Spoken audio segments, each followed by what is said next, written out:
dark basement. Nothing bad ever happens in a dark basement. We have a light switch.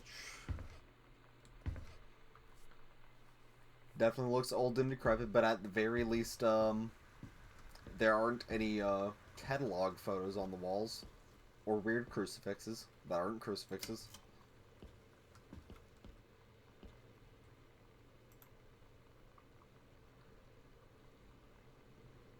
I think you can gather what this is supposed to be. I don't know why there's a rat, though. Those things carry the plague.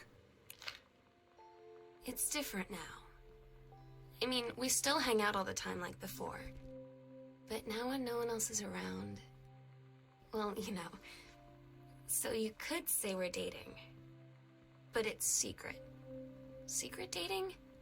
I don't know. I mean, I guess that's the real difference. Now when we get off the phone or go home for the night, where it's just quiet and we're alone, we say I love you.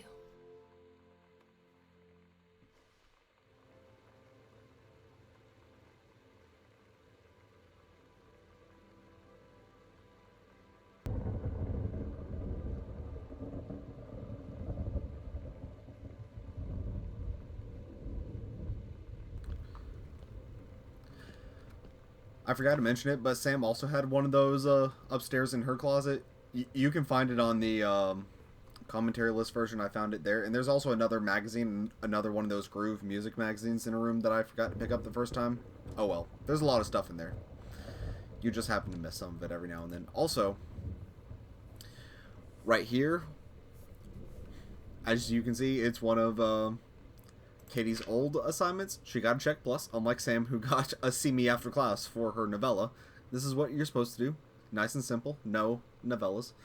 I did check, and this is actually a different teacher. Same period, incidentally. 4th period health class. Same assignment, but it was a different teacher. That one was a Mrs. Norton. Then again, no, never mind. Never mind. I was confusing it with a different subject matter.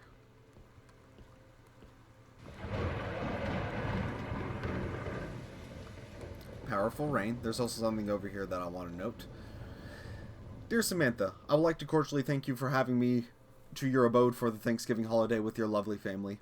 I enjoyed the flavorful potatoes and I was also also it was weird being around your parents for that long, but it was pretty funny how impossible it is for your dad not to be awkward for more than 30 seconds at a time. Very cordially yours, your close friend and confidant, Lonnie D.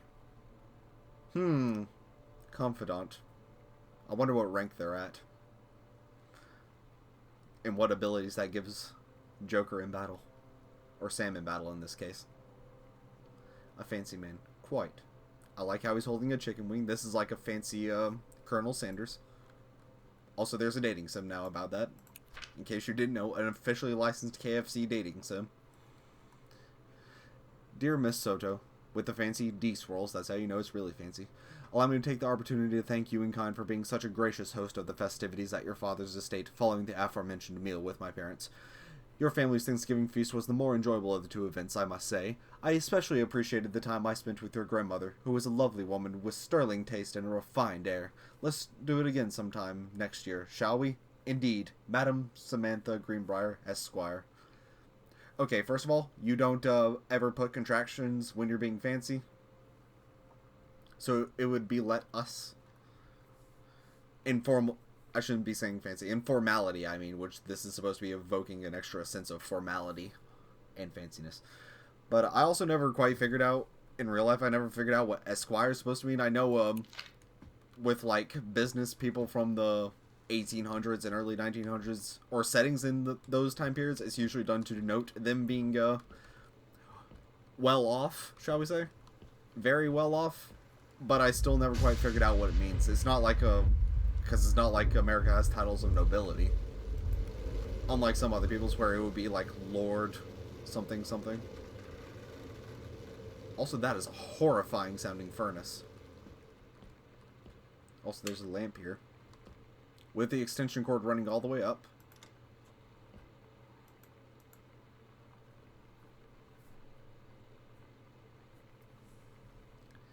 Take a guess as to who LNS is supposed to be.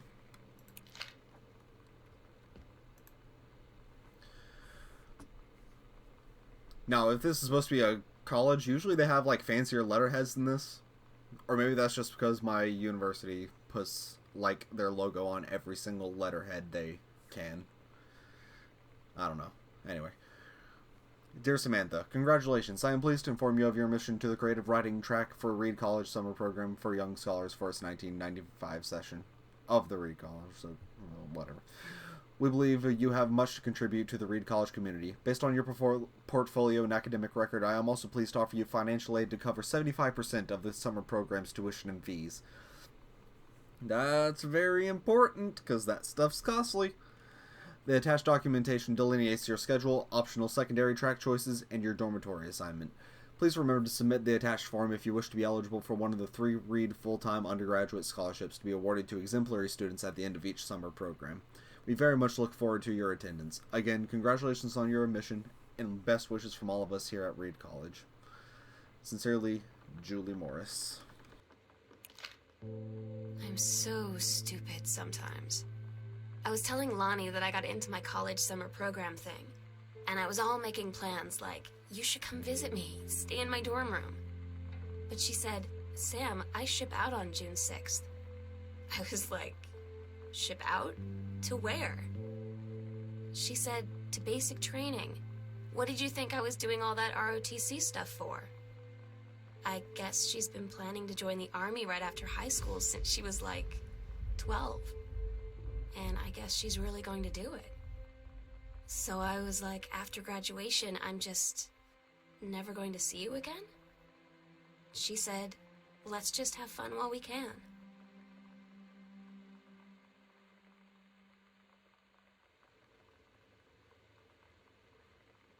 Also, in case you didn't see what this said, a letter from Granddad. It might have said something different the first time, but oh well. Let's get back to the light. I said get back to the light. There we go. Dear Terrence, thank you for sending along a copy of your newly published book. An author's first published manuscript is a momentous occasion. I read it this afternoon. Also, look at how thick this thing is. How can you read it in a single afternoon? I know, well, he has a PhD. That gives you an idea of how much he reads regularly. But, which is one of the reasons why I very much wish not to seek a PhD after my undergraduate is done. Like, in any way. But, like, this is so thick. I don't understand how you can read this in just an afternoon. It baffles my mind how fast some people can read this stuff. Anyway, back to the point. I certainly recognize my son in this subject matter. An author's work is the externalization of that which he holds dear, and that which he fears. And in this respect, I believe your work was successful. But the lens through which the personal shown was needlessly clouded by genre cliches and implausible dime store science fiction, Deus ex machina. The great authors speak of their life's milieu, and I'm sorry, I don't quite know how to pronounce that word, in clear and honest tones, and the lens crystal that refracts their thoughts without distortion. I congratulate you on surviving the great ordeal that is a publication, and rest assured that readers of your chosen genre will lap up copies hungrily. But I urge you to shed artifice. You can do better. With a father's love and encouragement, Richard Greenbrier, Ph.D.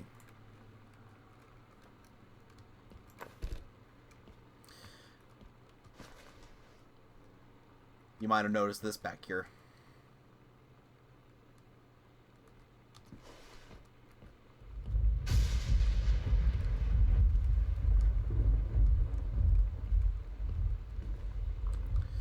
And here we have a little something else.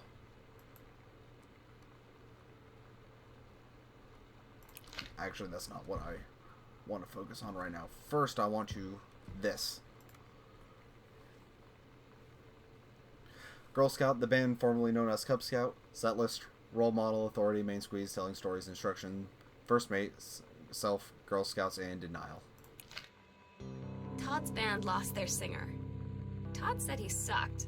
Lonnie said he got sick of Todd's shit, and he was complaining about needing a new singer. So Lonnie was like, I can sing. And they were all kind of like, you can? And she was like, probably.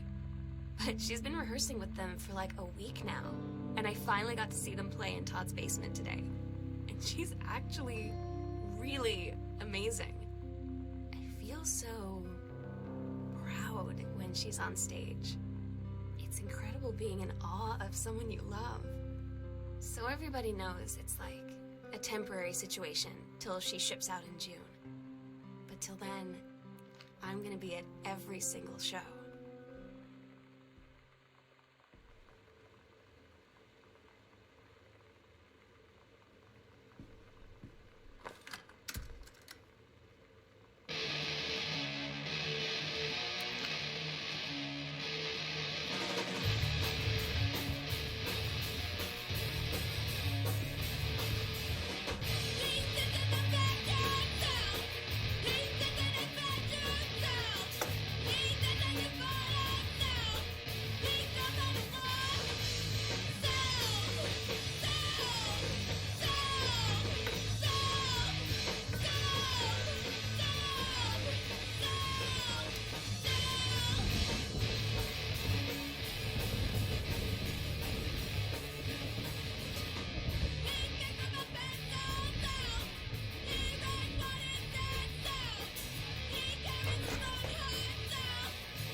While that music's playing, here's another thing that I just wanted to mention.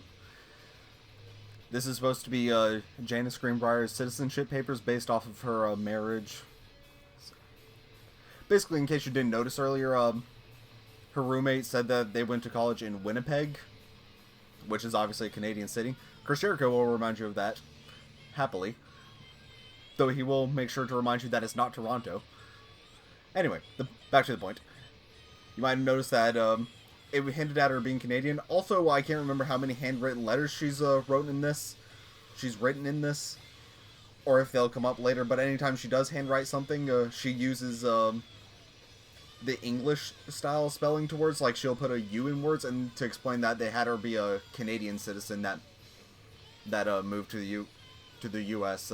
With her marriage to Terrence. Just an interesting detail that I thought up.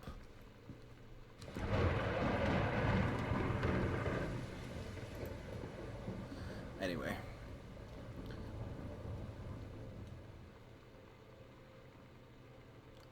Wait. What is this supposed to mean? Why does it have Yolanda, or is that and? I don't know. I don't know why it has Lonnie and then presumably her parents after that. And then all this stuff is because, as you'll find out right here, Lonnie is currently in Mexico at the time she's writing this letter. Dear Sam, I'm so happy you liked the drawing. I was thinking of us when I drew it. I knew you'd be able to tell. You'd love Mexico, I think. Probably. The nature here is totally different than back home. I keep thinking about Allegra and the first mate lost on their mysterious island where even the plants are out to get them. And then I think of them together, out there in the wilderness together, and I start thinking of you again. Sorry, I have to make this dramatic. I lie here in bed, and I can almost feel you. I have been trying to save it up for when we're together again. I have done a good job. I haven't done a good job, okay? But I tried. Okay, enough about that. Your last letter got to me the day before we started driving back north. We'll be racing this letter home. If I get home first, we can read it together. And yes, I'm taking tons of photos. You'll have to spend so much time in the dark room. Tu amor, Lonnie. And she has a Spanish lesson at the top. Fly is mosca. Hubcap is tapacubos. Sunbeam is rayo del sol. And your love is tu amor, which is down here. Or almost. I can't quite tell. But it doesn't matter that much. Anyway. There's another thing back here. First of all, there's an open door with a light switch that doesn't work. And one thing that really frustrates me is that this room is so dark, and no, there isn't like a brightness setting or anything that can help you tell. But somewhere down on the floor, yes, right here. Somewhere in the back there is a little toy horse.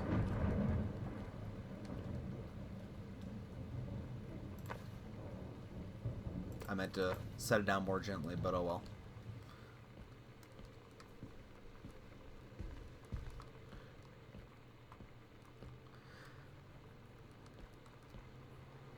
Let's see if we can figure this out.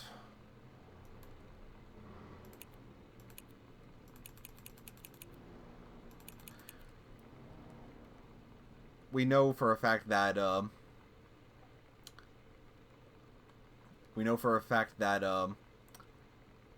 something happened between Oscar and Terry in the 1960s. This says Thanksgiving 1963. However, that letter earlier said 10 years ago in 1972, but I think that was a miscalculation. Everything points to it being 1963.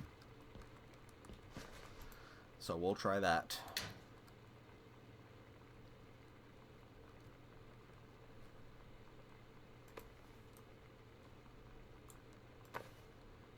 That's not that weird. He's a pharmacist, right?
Return to center from a certain Mary Greenbrier.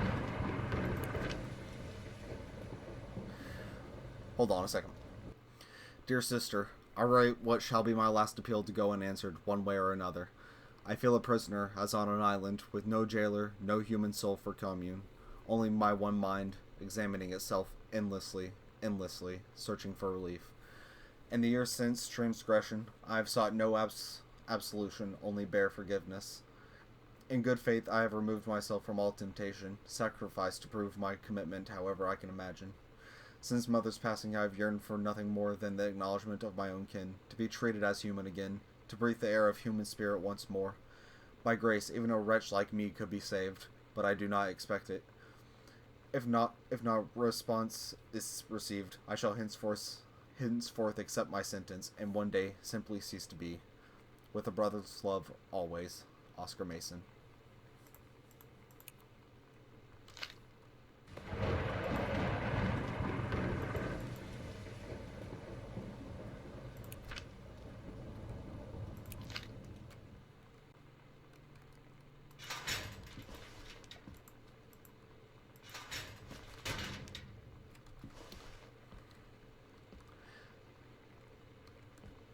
That's certainly some interesting information.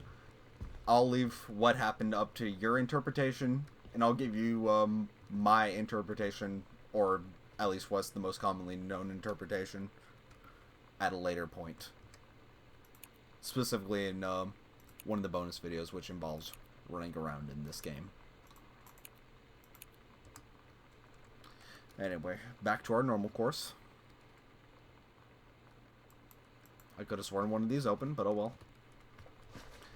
Back here we have... It doesn't really... Hold on. Let me get back to the light. Yeah, that's light. Mason's Pharmacy, Jane through June, 96. It never quite explains what this is in here. And honestly, I don't recognize it. The only thing I can interpret it to be is, actually, does it say something? No, it's just the letter C across there. So the only thing I can guess is, and again, I may be completely off base, and someone may just be like, no, you're completely wrong. Which is fine. Again, that's a guess I can get. But due to the very ashy appearance there, the only thing I can guess is that this is a sort of urn down here. Maybe Oscar, maybe one of his relatives. I honestly can't say. Hey Sam, I'm writing you from Multnomah Falls. I'm here on a stupid class trip, which is stupid because it's March, and I don't know if anyone running the school has been to Oregon, but it's cold and rainy as shit in March. Wish you were here. Oh wait, you were here because I'm writing this to you in the gift shop. Oh shit, here you come. L. They tell you to stick with the group on field trips, Katie. There's a reason for that. Lonnie and I snuck off on the side paths at Multnomah Falls and got a little lost. Okay, a lot lost. Like, for hours. Right before the bus left, we found a trail and came running down the path, soaked and covered in mud, shouting for the bus not to leave. The school called home. Mom and Dad said, "You didn't get into trouble like this before you met that Lonnie girl." But I don't think they know about us. The kids at school, though, I'm really afraid that's a whole other story. Stick with the group, Katie. Stick with the group.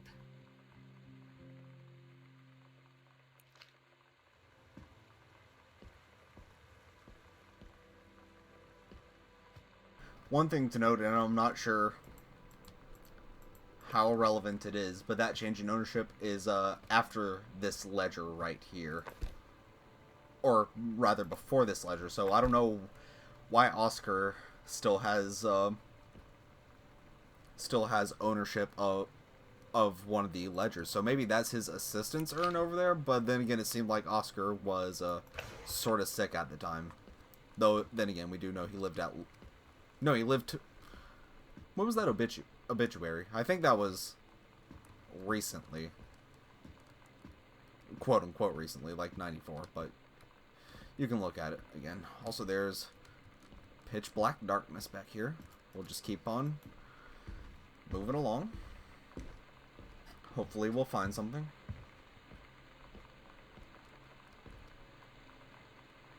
Certainly found something.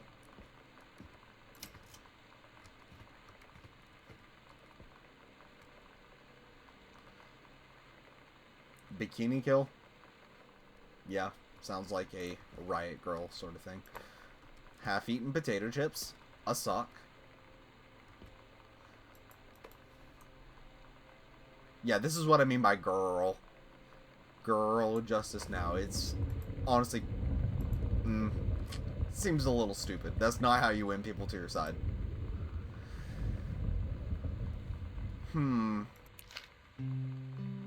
don't get Lonnie sometimes. Like, her band, and our zine, and her hair, and everything are all anti-authority. But I watch her in JROTC, and she's doing drills in perfect formation, following orders, no question. And there's all this stuff in the news about don't ask, don't tell.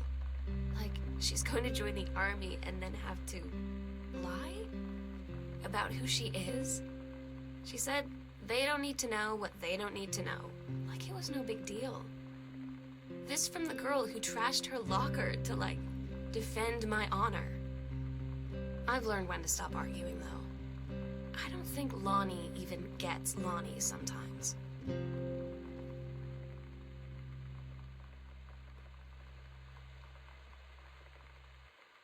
There's another cassette. Now, I might have done that a little out of order, my bad. Now from Heavens to Betsy. First, I want to read some of this over here. What's this? Alright. Dear Miss Greenbrier, I appreciate the time and effort you put into writing your letter. It showed initiative and was well written, but it does not change my mind on this matter. While I understand that Miss DeSoto is a friend of yours, The fact that the matter is that she defaced school property with profanity. The fact that she allegedly defaced her own locker in retaliation for another student doing the same to yours is immaterial. As to your complaint that no other student has been punished for their part in this incident, the fact is that no guilty party has come forward, and there has been no convincing evidence as to who might have defaced your locker. In other words, there is no one to punish. I would suggest letting this issue drop, as it will only bring more unwanted attention on yourself, which I believe is what you claim began this whole incident in the first place. So obviously, yeah, I do think I did this a little out of order. Both of them mentioned that Lonnie got in a little bit of trouble for kicking against the patriarchy. Heard enough, had enough. What does that say up there? Oops. The Great Goodfellow Riot of 95. Captain A and Rev L Lucian Girl with an upside down cross. That's pleasant. Somehow I don't feel it's for Saint Peter. More girl justice now over there. Then this one's for you, Grossman. Heavens to Betsy, Bratmobile, at X-Ray Cafe. All ages, I doubt it. Girls to the front. At least it isn't that kind, but oh well. No, you can't grab this. This. Women Outlaws. That'll show you who runs things around this joint. She's tougher in a wild Mustang. No female is going to tell me yarg. Because apparently she just kicked him in the face from like 10 feet away. So that's some weird comic book, but... Oh, this is what I was looking for. So they created their own... Basically, to understand this, they created their own fake magazine. Apparently this was just a thing that happened, like locally distributed magazines based off of other things called zines at the time, which is just, again, a little off. I don't quite understand it. I wasn't around at the time, but I was like 20 years younger at this time. Meaning I didn't exist yet, but I'm just going to take people who were around at this time, I'm just going to take their word that it's something that happened. But you can see that they basically integrated all of their stuff to create their own thing. They're claiming that this is a revolution. Apparently this girl is kicking Grossman in the face. Also, what's on the back? Oh yeah. Heard enough, had enough, ready to join the revolution and take a stand against Grossman and the patriarchy. Fight back. Maybe you just want more cool zines, or maybe even a mixtape. That's the 90s, in early 2000s, that's crap. Send us your missives from the Girl Riot Underground, and they have a P.O. box. Honestly, like, that's not how you create sympathy for someone, but oh well. Though maybe it's said over here. It's a light of mom and dad situation, but it was so worth it. The girl on stage were just, oh, that's part of the journal. These are actually what she was writing. The second girl house. Thinks they're looking at you and whispering as you walk past because I guess they haven't heard of Peripheral. No, you can't turn these around. Costumes. Skeletons and devils. Cheerleaders from the Smells Like Teen Spirit video. One girl dressed as Jackie Kennedy. Dear God. I say dear God because some people take or when some people say they dress up as Jackie Kennedy, they dress up in the edgiest fashion possible by having it be taking a picture of basing it off of the pictures of Jackie Kennedy after a very certain moment, a very bloody moment.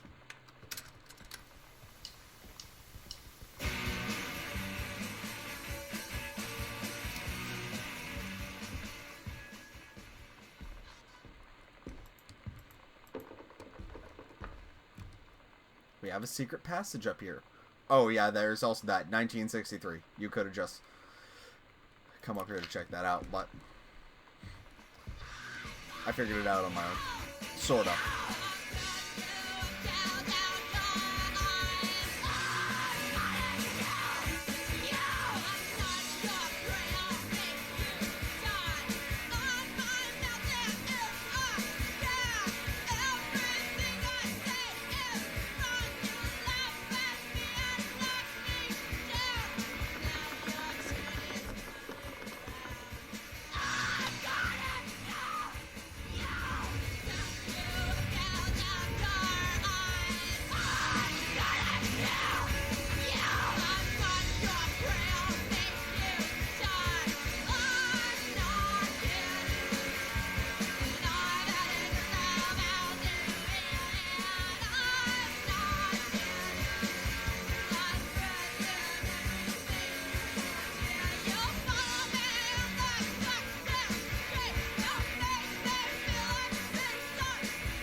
And in case you didn't notice earlier, this is a shortcut to upstairs to the guest room.